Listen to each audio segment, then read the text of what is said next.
really, it comes down to like just trying to have some fun with it and approaching it from a mastery based perspective of saying like, okay, well, what skill do I need to master at the base level in order to get to the next skill?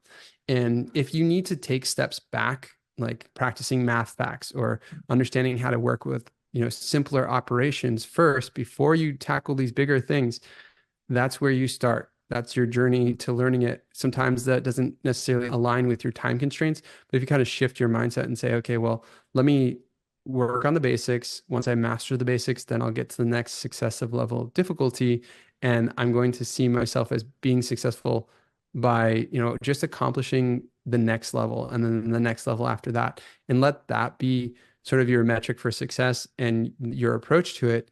I think you'll have a much easier time seeing yourself as capable of doing math, because I think everyone is capable of doing math. But then the other component is like, what is success for you? And if you're mastering each level and you consider that success, no matter how long it takes you, you'll have a much better time learning it. And then the other side of things is like, once you have the more basic concepts down, understanding that math is literally just a way of understanding the world around you. Once you understand that math can be used to describe what's happening in the real world or to even work with like interesting thought experiments, then you'll start to really enjoy math because you see that it has an application outside of, just doing some basic operations to compute.